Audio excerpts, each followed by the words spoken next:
Salve pessoal, tudo bem? Hoje nós vamos falar sobre o resultado da Telefônica Vivo, o resultado que eu já adianto para vocês que veio excelente, um resultado muito forte, crescimento de receita, crescimento de EBITDA, um crescimento absurdo na lucratividade. Vamos analisar ponto a ponto, número por número e vamos explicar para vocês como é que a Vivo faz dinheiro e o porquê que isso é tão relevante para você analisar a empresa e decidir se isso faz parte da sua carteira ou não, ok? Então siga com a gente e vamos lá. Vamos ao site do Valor em Dia, que é onde nós vamos pegar os números para poder avaliar a empresa. Vemos aqui na parte de relatório e Vivo. A estrutura é sempre a mesma. A gente vai ter um contexto de mercado, o relatório trimestral e os números em si da empresa para a gente poder avaliar o quão bom veio o resultado. De cara aqui na receita, custos e lucro líquido, nós já vemos que a receita que a Vivo apresentou nesse quarto trimestre de 2023, ela foi recorde. Em momento algum, ela apresentou uma receita desse montante. Analisando aqui, nesse trimestre ela apresentou uma receita de 13,5 bilhões. Antes, no mesmo período do ano passado, essa receita foi de 12,7 bilhões, um aumento de aproximadamente 7%. Os custos, que a gente pode ver aqui, 7,8 bi e 7,4 bi, também cresceram, mas a gente precisa analisar esse número e guarde essa informação. Vamos analisar aqui, o lucro líquido. O lucro líquido ficou em 1,6 bilhão. Antes, o lucro líquido foi de 1,1 bilhão. Olhando a minha cola aqui, o crescimento foi de 42,1%. E por que esse crescimento foi tão relevante no lucro líquido? Porque houve um aumento considerável no EBIT, que junto com o EBITDA sinaliza uma eficiência operacional da empresa, mas também houve uma redução das despesas financeiras, ou seja, a redução da taxa Selic já está impactando positivamente as empresas. Principalmente a Vivo, que é uma empresa que possui uma dívida bastante relevante, tá? É uma empresa bastante endividada, mas isso não é um problema, principalmente para a Vivo, que a gente vai ver isso por quê. Mas a redução da taxa Selic, que é os juros, reduz o endividamento da empresa, ou seja, ajudando no resultado dela. Nós vemos aqui também, segmentando aqui, receita core, receita não core. Receita core são as receitas principais da empresa, tá? Receita não core é o restante. Cerca de 90% da receita da Vivo é receita core e não tem como ser diferente, tá? E a gente pode segmentar essa receita core em receita pós-pago e receita pré-pago, tá? Nós vemos que a receita do pós-pago, que é relevante de fato, apresentou um crescimento bastante forte, tá? Nesse trimestre ficou em 7,1 bilhões, antes 6,4 bilhões, um crescimento de 11,3%. Enquanto que a receita do pré-pago apresentou uma queda, 1,5 bilhão, 1,5 e 1 bilhão 533 milhões. Então você tem uma migração das pessoas que estavam proporcionando uma receita de pré-pago para a empresa para o pós-pago. Tá? Discriminando ainda a receita. Então você tem a receita core, receita não core. Vamos uma outra segmentação da receita. Receita do pós-pago, receita do pré-pago. Agora vamos aos serviços. Nós temos IFTTH, IPTV e FTTC. O que é isso? Isso daqui são os segmentos principalmente de fibra, tá? FTTH é Fiber to the Home. É quando o segmento de fibra vai até a sua casa diretamente. O IPTV é a internet na sua TV, que você assiste Netflix, acessa a internet, YouTube, outras coisas. E o FTTC é Fiber to the Curb. É quando a fibra vai ao poste e do poste vai para sua casa, tá? E nós vimos que o FTTH, que é a fibra direto para sua casa, apresentou um crescimento relevante. Saiu de 1,4 bi para 1,6. Você teve uma estabilidade na internet, na TV, e uma queda desse serviço de FTTC, que é a fibra do poste para sua casa. Então você já consegue sinalizar a direção que a Vivo está tomando em investimentos, porque você tem um investimento aqui forte no segmento de fibra do terminal direto para sua casa, em detrimento do outro serviço que ela tem prestado e aparentemente tem dado certo. Seguindo, vamos aos custos, que eu falei para você segurar a informação, então é isso aqui. Nós observamos que os custos eles têm aumentado. E, assim como a receita, os custos também aparentemente foram recordes. você tem um recorde nos custos e uma tendência de alta, o que é normal, tá, pessoal? Quando uma empresa cresce, os custos também tendem a crescer. A questão é, eles crescem mais, igual ou menos do que a receita. E nós vamos ver o que os custos eles crescem menos que a receita, e isso é importante. Porque nós temos aqui, ó, os custos. Notadamente eles cresceram, saíram de 7,4 bi para 7,7 bi. Só que os custos como percentual da receita líquida caíram. Eles saíram de 58,7% ou seja, de toda a receita, os custos eles tomavam 58% cerca de 58% da receita. Agora é 57,5%. Então você aumentou os custos, mas eles representam menos da receita, ou seja, a empresa está mais eficiente. E o que é mais relevante com relação aos custos?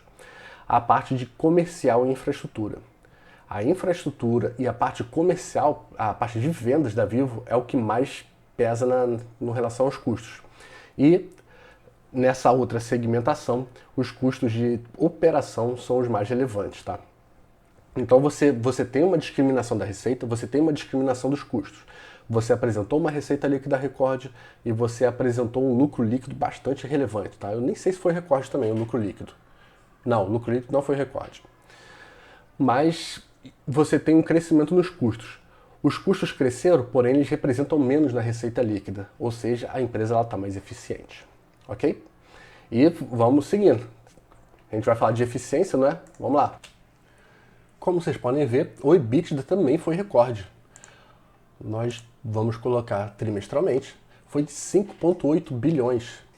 E no resultado passado foi 5,2 bilhões, um crescimento de 10%. Então você tem receita recorde, custo recorde, porém representando menos na receita líquida, e a eficiência operacional, que não é o que nós falamos. Se você aumenta os seus custos e eles representam menos, significa que você está mais eficiente. E o EBITDA ele comprova isso. Você tem um aumento no EBITDA, você tem um aumento no EBIT. A diferença entre os dois é a depreciação e amortização, tá, pessoal? Mas isso aí eu vou explicar para outro vídeo. O EBIT significa lucro antes de impostos e taxas. O EBITDA significa lucro antes de impostos, taxas, depreciação e amortização. Então você tem um EBITDA recorde com os custos crescendo e representando menos da receita líquida, e você tem aqui, ó, um crescimento na margem. Cadê a margem EBITDA? A margem EBITDA é o azul, 41,3% e para 42,5%. Um aumento aí de 1,2 pontos percentuais. Então um resultado muito positivo, tá? Você tem crescimento em absolutamente todos os indicadores que são os mais relevantes. Nós já entendemos como a Vivo ela faz dinheiro, como os custos são discriminados, o crescimento aqui do EBITDA e do EBIT e o crescimento de suas margens. Tá? Seguindo aqui, ó, o grau de endividamento.